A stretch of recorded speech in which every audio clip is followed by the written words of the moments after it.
It's been a while since I did one of these, man. So let's get it together. Let me talk to the audience first. First and foremost, my name is Dr. William Holley, and over the last 2 years, I've helped organize an event called the My City Alumni Classic. It features former college basketball players from New York City universities just coming back together, competing, playing in front of our family and friends. We had a ball. This year, I wanted to reach out and connect with some organizations I believe share our same values, promote healthy living and commitment to service. And tops on that list is the NYPD. Yes, the NYPD has a basketball team. And I'm sitting here with one of their star forwards, Mr. Nathaniel Lester. How you doing, brother? I'm good, man. I'm good. Happy to be here. Dope. It's my first time meeting you, but I felt like I've heard your name for years in basketball circles.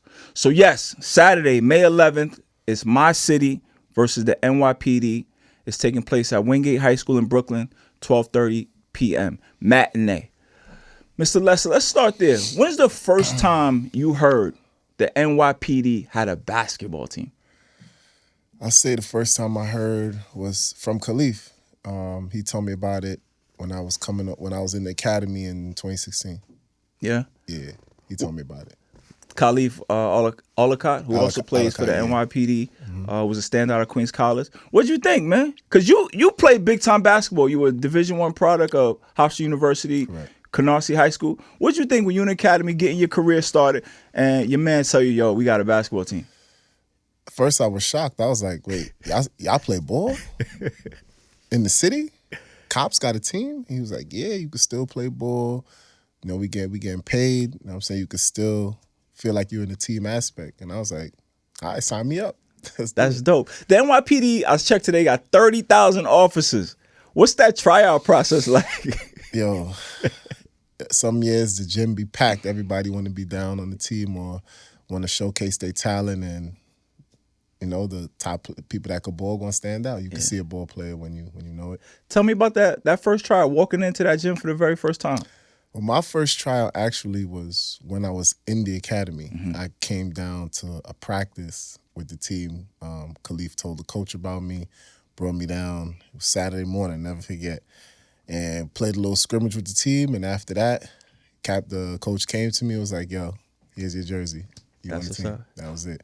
Was there anyone that was familiar with your basketball resume? Again, playing at Hofstra and playing at Canarsie High School? Some of the instructors in the academy was familiar with me. A couple of the dudes, the older guys on the team, might have been familiar with my name, but haven't actually met me. But that was about it. How many years you been playing now? 8 years. 8 years on the NYPD basketball team.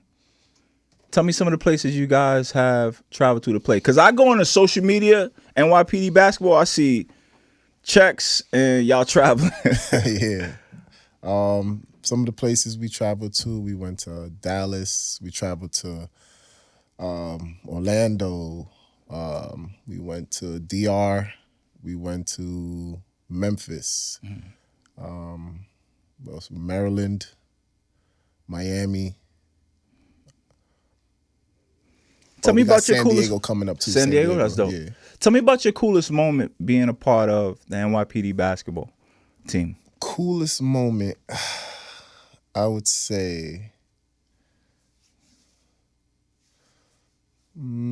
probably about, we was in Memphis one year. One of the most memorable times is I hit a buzzer beater 3 to win the game to go to the championship. I say that was probably like one of my first real memorable moments when I feel like, all right, I'm here. Yeah.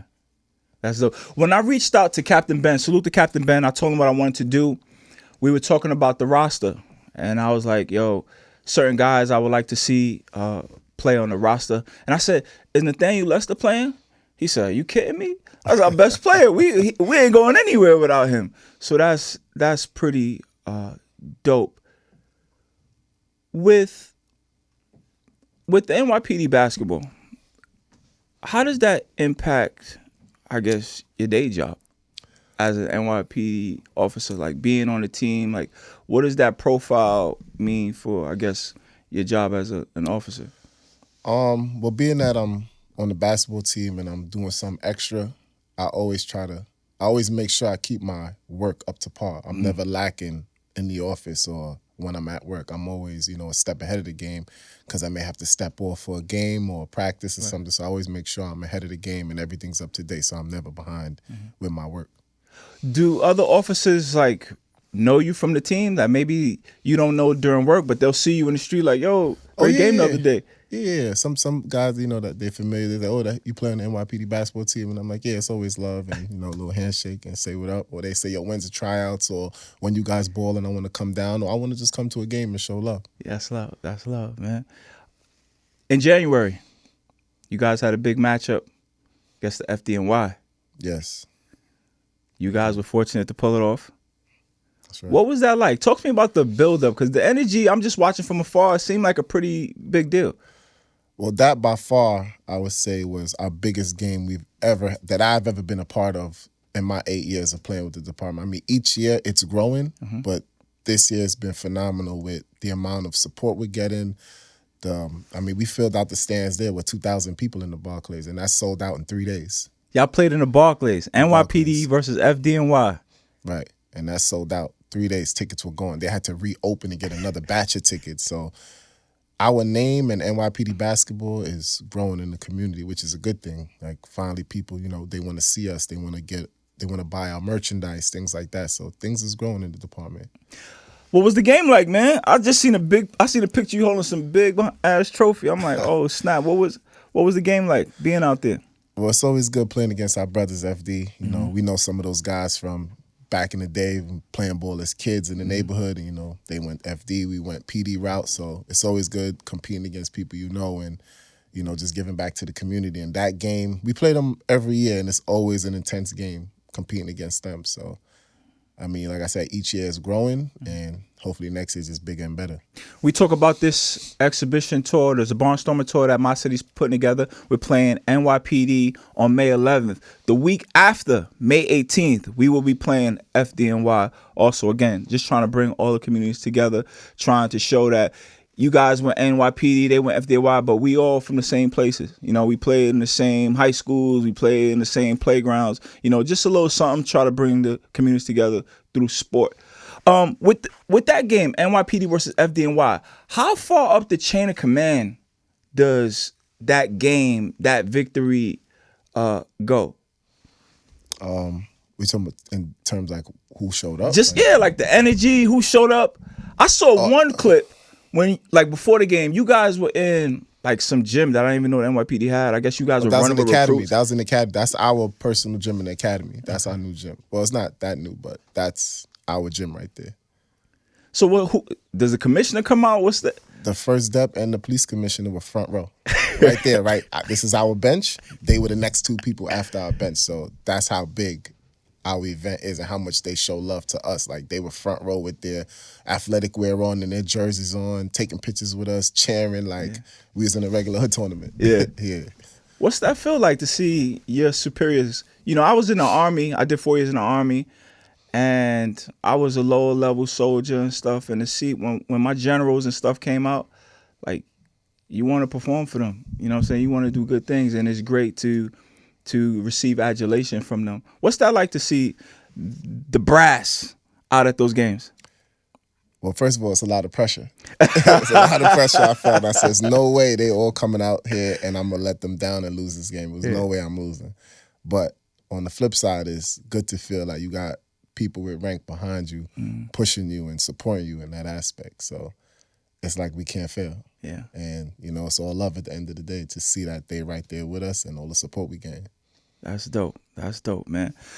Let's talk about this college career of yours. You went to Canarsie High School.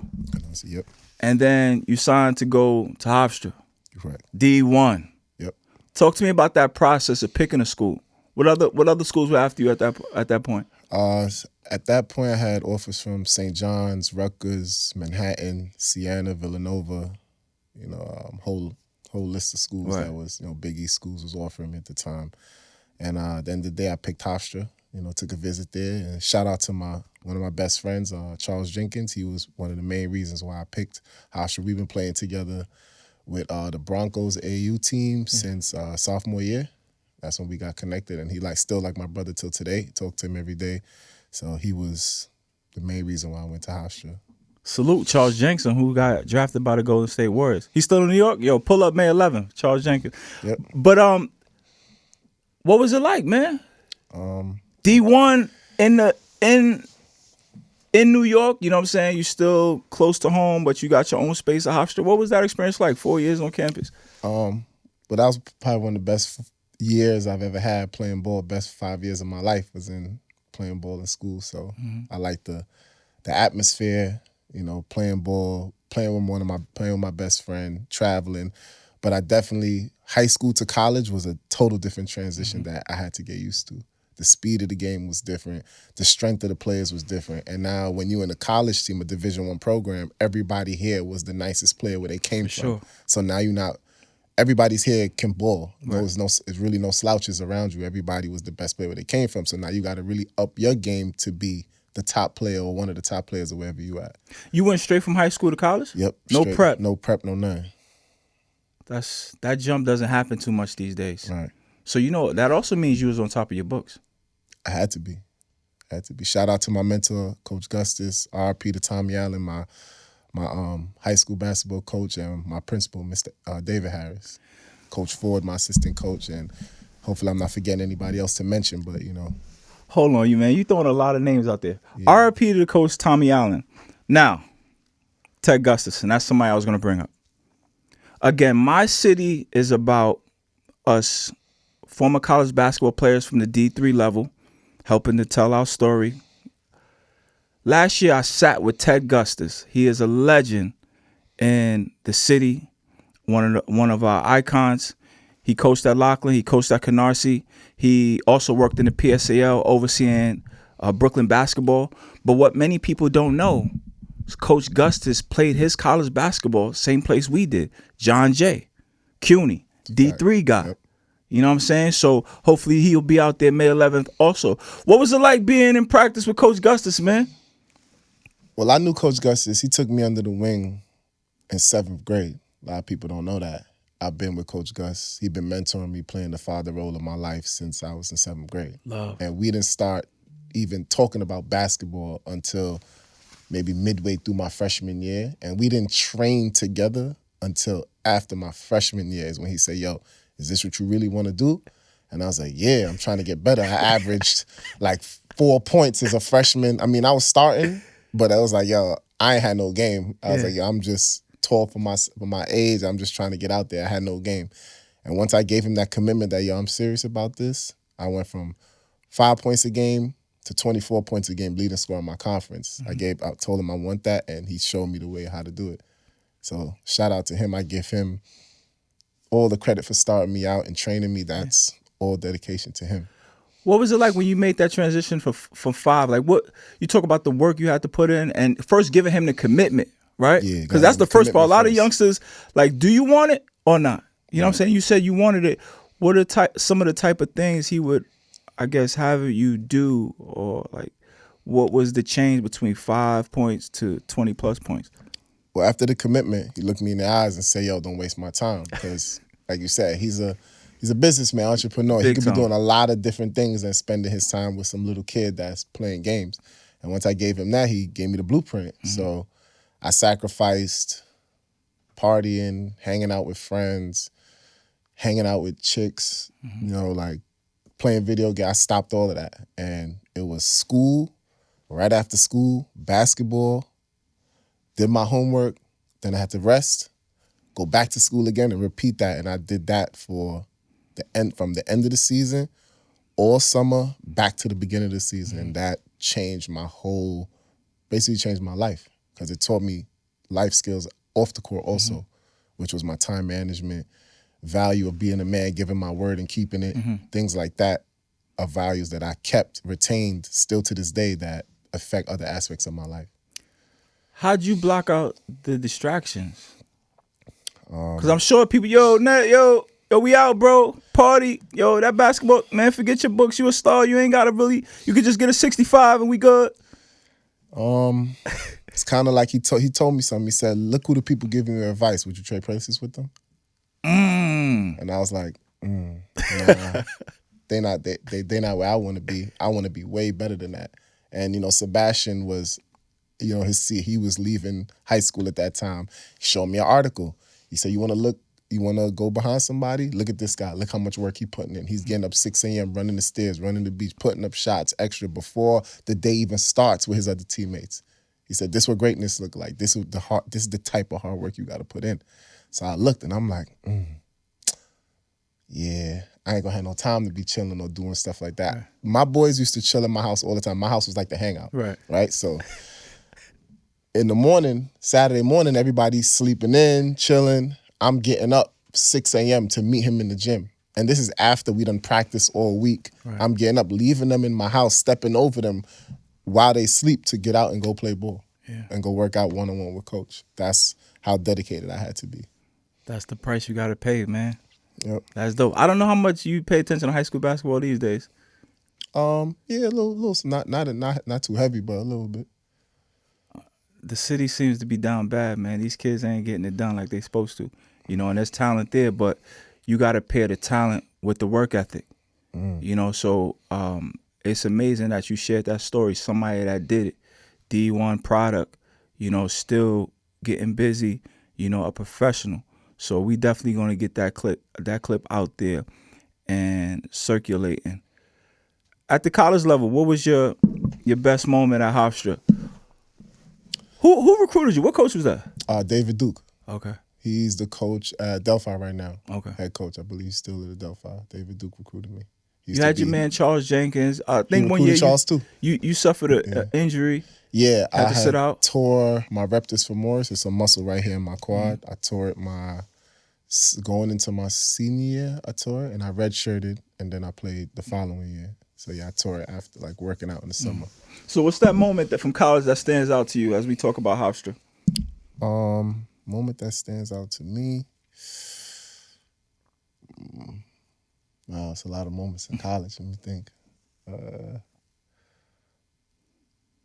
I think it was a game me and Charles was playing and we won in overtime, and I felt like I really showed my coach that I could play on this level. I could play a lot of minutes, and I was playing side by side with Charles, and it felt like he's back in high school. And we played against JMU that day. We beat them in overtime. I think it was that day. I was like, this is one of my first memorable moments in college. What'd you study when you were at Hofstra?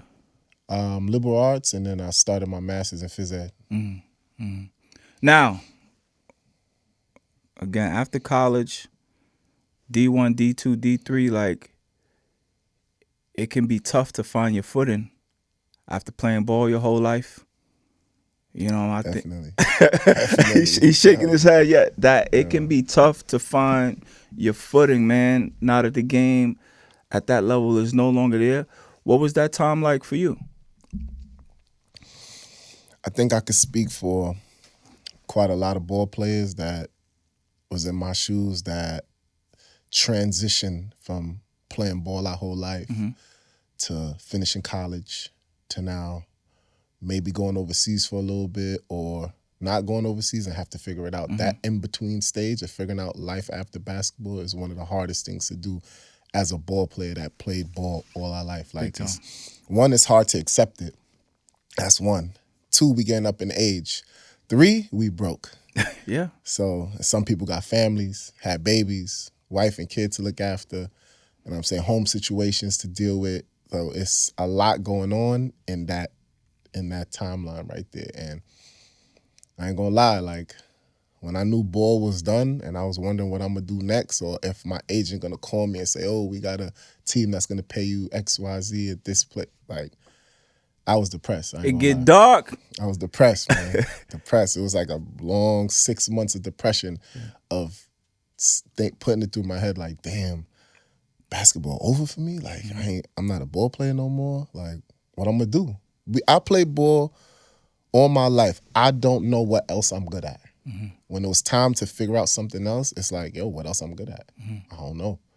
Like, what are my other skills? I couldn't tell you. Right. I don't know. I was so bad, and I'm not ashamed to say, I didn't even know how to get a job. I was asking, I'm like, asking my friends, how you get a job? I gotta go into the store and get working papers? Yeah. Like, how I do that? And it was 2014, 2015, around that time. I'm in my mid-20s. I had no clue what it was to have a 9-to-5, have a job. So, Nah, that's real stuff. That's Yeah. real stuff. And that's one thing with My City, we came back together to just celebrate finishing the race of college, but also figuring it out after. It's not easy, no matter what level you play at. And this event is not just about who we were as players, but who we are today. You know, finishing the race. And it's not easy, you know, but we were able to figure it out. Some of us still figuring it out, you know what I'm saying? But we got up off the mat time and time again. You know what I'm saying? Tell me about when you started to explore, or you first had the NYPD on your radar, like, this is what I'm going to do. Yo, as crazy as it sounds, Khalif was a cop before me. He's got about 12, 13 years on right now. So he been a cop since when I was still playing ball. And he used to make jokes like, yo, you playing all that basketball, you better come get a job. And I'm like, I ain't getting no job, man. I'm playing ball for the rest of my life. I'm fresh out of college. I'm in shape. I'm jumping high, flying by. I'm getting NBA workouts. I worked out with the Celtics, the Thunder, the Nets. I'm like, oh, I'm good. Some of these teams gonna pick me. I'm gonna be on the summer league, son. I'm good. I'm gonna make it somewhere. That was my mindset. I'm never working a day in my life. I'm gonna play ball. Yeah. And he was always had in the back of my mind, like, yo, don't forget, they need a job soon. And I'm like, yeah, right. So before I went overseas, my first country was Holland. I told him about it. He was like, yo, the test is out. Yo, take this test. And I'm like, bro, I told you I'm never working. Why are you not listening? He was like, yo, just take the test. I was like, it won't hurt. Test about an hour and a half, 2 hours. I'll take the test. Went down, took the test in 2013. Passed the test. All right. Now a freeze happened on the job. Okay. For 3 years, they had a freeze. I had no idea about it. I'm overseas. I'm playing ball. I'm coming back. I'm going back overseas. I'm doing my thing.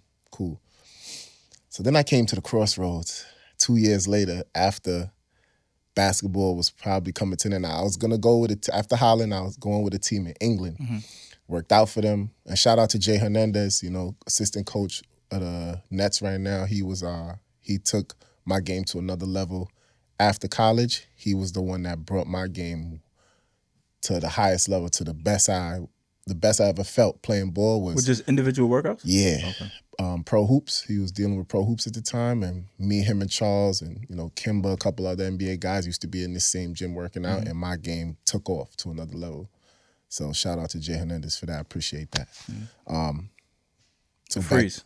Huh? There was a freeze. Yeah, it was a freeze. So after I worked out, the coach from England came to the gym, watched me work out. He's like, yo, we want him. Cool.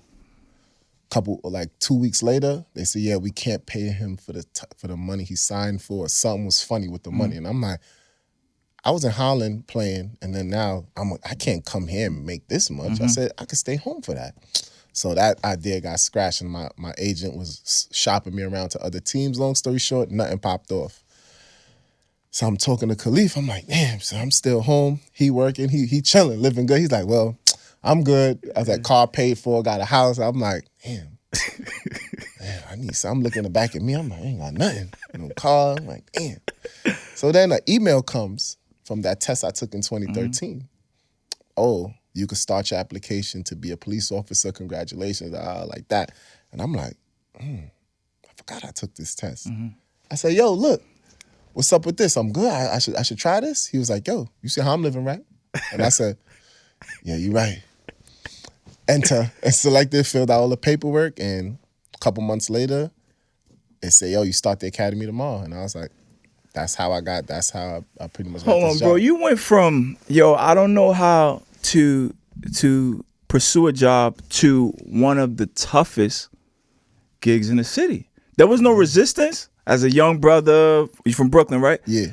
And NYPD, there was no resistance. Like, yo, dang, is this really what I'm about to do? As a kid, I never had a bad encounter with cops or have I gotten stopped walking through Brownsville, walking through East New York, driving my car? Yes. Have I gotten searched? Yes, I have. But it was never a bad encounter. Going back to my mentor, Ted Gustus, we had a life skills coach. All of the basketball team and other guys that wanted to take his course, he taught us about police encounters. He said, when you get stopped by the cops, be respectful, always have your ID on you, and let them do what they gotta do. Don't fight it. Did you do anything wrong? Nah, we ain't doing nothing wrong. All right, then don't fight it. Let them. The interaction, you being compliant, will be so much smoother and faster without the back and forth, the pushback. And that's what we always did. I never mind. Hey, you got any weapons on you? You got anything on you? Nah, man, I'm good. Hands up. Let them do their thing. And I was out, kept it pushing. Never had a bad interaction. Or I get pulled over, license registration, no problem. See my hands. Anything they ask for, be respectful, cool, give it to them. That was it. So I never had like a hate or nothing for the cops. I know they doing their job, or they out there looking for whatever they looking for, and that was basically it. So when I see my best friend, who I knew my whole life, he was a cop, and he's still regular. He just like me. That motivated me to be a cop. And I'm like, oh, he a cop. I could do this too. He living good. He got money. He got benefits, pension, car, house paid for. That's what I need. And I was like, yo, this not going to affect me. And then he threw in you could still play ball. Because I was like, yo, I still want to play. I'm in shape still. I still want to play some ball. So I was like, yeah, why not? What other job am I going to make this type of money, get these benefits, and still play ball? It's not many. So I was like, let me try it. Well, you talk about the benefits and stuff, but we were talking the other day because we actually had to schedule the other day, but some real life cop stuff came up, which was crazy for me because I've always heard your name associated with basketball. And when you were like, yo, I won't be able to make it because certain things happen. And that's when the first time I was like, yo, these dudes is really cops. Outside of the pension and stuff, like, what's it mean to be a cop to you? Like, the job, like, what's it mean being out there in the street? Well, definitely, I would like to be a role model to all the other males and females out there to show, like, yo, I'm from the same, like you said, we from the same place. Like, the perception of cops, I feel, is, a little not as how I would like it to be. You know what I'm saying? Because cops could look like me too. Yeah. And we could be the same cool person. I understand where you came from, where you live in, because I'm from Brownsville. I lived in the hood my whole life. So I just want to change the narrative of how people think and view cops. So I definitely didn't mind becoming a cop and working in the hood at that. So me going out there doing policing, I feel would be a good idea. So you can see me, I can interact with you, because I understand what's going on in the hood. How long did it take you to, I guess, find your footing, find your own version of policing? Took me some time because getting on the job, I knew absolutely nothing. I didn't know about north, souths, patrolling. I knew nothing besides what I know. My boy's a cop, and he said it's not hard, so that's all I knew. I figured everything out when I got there. So probably after my 2.5 years, I started to find my niche of who I would want to be and what direction I want to go in. So about 2.5 years. What's your proudest moment from being a cop, away from the basketball court? Proudest moment? I say my proudest moment happened off duty. A man was having a heart attack in a backyard somewhere over by Kings Highway, and his wife was struggling to get him up. He was like foaming at the mouth. He passed out doing yard work. And she was calling for help. People was just walking by. I seen them looking, but then when I got up to the location, I looked, and she was like, please help me, help me. So I'm like, what's going on? I see the dude on the floor. So I said, I hopped the gates. It was like 3 fences I had to hop to get over there. And then I picked the dude up over each fence, and by the time I did that, EMS pulled up, and they was able to resuscitate him and save his life, else he would have seized up and died. Salute, brother. Salute. That's part of the jobs that people don't really talk about. Salute, man. Thank you for that. So we talk about service, service to the community. With the basketball team, you got different officers coming and going, new guys coming in. What's the process like when you get a new teammate? You throw them on a little elbow or something? Or what's that ingratiating new people? Because I know my man Tyree's a newbie over there. We ain't really get the new guys yet, but it's coming though. They're gonna when we I think it's in Dallas. We was in Dallas. I think it was Dallas one year. It's this restaurant we go to, and there's a bull that's there, and they gotta ride the bull while we record them. Put this hat on, and sing a song. So they got my video of that, and Okay. I'm waiting to get, because I was the last new guy to get on the team, so I'm waiting to initiate all these new guys here and give them a turn. So that's off the court. That's kind of like what the usual thing that we've always done. We haven't gone back there yet because we haven't. The guys on the 40 and over, they're the ones that kind of started that. Yeah. But now that we have those guys who I used to play with first when I was in 2016, 17, 18, they're 40 and over now. So now I'm all by myself with the new guys. Me and Khalif are the only guys that actually played with them because we've been playing for so long. So we got to keep that tradition going. But when I first meet them, the first thing I just want them to feel comfortable. Like, yo, That's dope. it's love over here. We got your back. I know we just met, but yo, I'm your brother. Like, call me whenever. I'm going to help you at work if you need help with an arrest or you need guidance or somebody to talk to, ask questions. Yo, use my number. So I want you to first be comfortable, and then we going to play ball. So I'm your man. Don't worry about it. Like, get comfortable. Yo, you part of the team. Love. That's dope. That's dope. What's that basketball aspect, like, knowing I got a game next week or we going to Florida? What's that do for, like, your morale, like, during the week when you really on the streets doing that tough work? Like I said, usually work come first, and then I got to make sure I'm staying in shape, staying up to par basketball-wise, because lifting weights and being on the court, two different things. Big time. So the only way to be in basketball shape, you got to be out there. So I have to dedicate my free time to go train and play ball to make sure I'm prepared to perform on the court. It's kind of like college. You got to do your schoolwork, and then after schoolwork, you got to make sure you're in the gym training for that game or practicing to be ready to perform, because nobody cares when you're on the court, like, oh, I had to do a double, I couldn't practice, I couldn't get shots. Nobody cares. They care what wins and his losses. That's it. And I ain't traveling all this way to lose. So I'm putting extra time. Same thing like everything in life. These same values translate over in every aspect. Yeah, tell us about that. What is your experience or your skills as a basketball player? How does it translate to being a cop? And how does being an officer help you as a basketball player? The skills you learn as an officer. So I would say me putting in the extra work on the court, of course, makes me a better basketball player, makes my skills sharper. The same thing translates over in police work.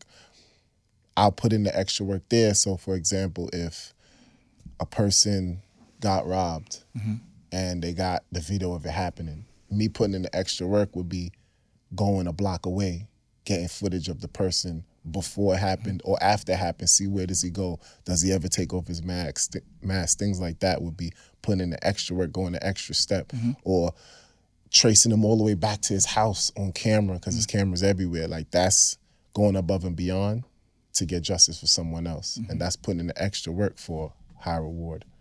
So that's an example of, putting in the time. When I reached out to you to do the podcast, I was like, yo, is it okay for you to even be on camera? You know what I'm saying? How does your visibility as a basketball player, like, impact your career? Does it, like, limit it to some degree? Nah, people see me on the court with NYPD across my chest. People see me outside with my shield on or gun or possibly at a uniform. I'm possibly in uniform at a detail in Manhattan or something. So people see me. I mean, it's still a lot of people don't know that I'm a cop because it's like they know me for basketball. But it's no secret. All right. Saturday, May 11th at 12:30 p.m. My City, former college basketball players from the CUNY system playing against the NYPD at Wingate High School. Now, Officer Lester, help me with the scouting report for the NYPD, man. What can we expect? Are you definitely going to expect a lot of fast breaking, a lot of shooting going on, and we're a big time defensive team, so we pride ourselves on defense, man. That's something we take pride in. So that's dope. That's something we look out for. Salute to Luis Hernandez, who played at Lehman College, one of our brothers. He participated in My City Alumni Classic over the last 2 years. Salute to Tyree White, junior college All-American at CUNY Hostos. And I want to send a shout out to Officer Chris Kinney. 2 years ago, 2022, we put together the initial My City Alumni Classic. Okay. All right. Now, I was nervous as hell taking on this responsibility. We had over 100 participants. We were expecting 300 plus spectators. And all I could think about, and I know his name is in the news for crazy stuff now, was P. Diddy. Okay. Because in 91, he had a basketball event in the city, and some people end up losing their life because of a stampede. I'm like, dang, Diddy got all the resources in the world and he couldn't prevent some craziness from happening. Like, I'm doomed. But I went to the local precinct, and that's when I connected with Chris Kinney. And he said, yo, Will, I love what y'all doing. Don't worry, I'm going to be there. And when he walked in the gym that day, I breathed a sigh of relief. Like, you know what? We might make it through this event. You know, just his presence, you know what I'm saying? So salute to Chris Kinney. When I reached out to the NYPD and Captain Ben, I said, Chris Kinney got to be on that roster. So, again, Saturday, May 11th, 12:30 p.m., My City versus NYPD at Wingate High School. Yo, Mr. Lester, I appreciate you. Yeah, bro. I look forward to taking the court with you guys, locking horns, you know, trying to bring the community together. And that's it. Appreciate it, man. See you guys. Peace.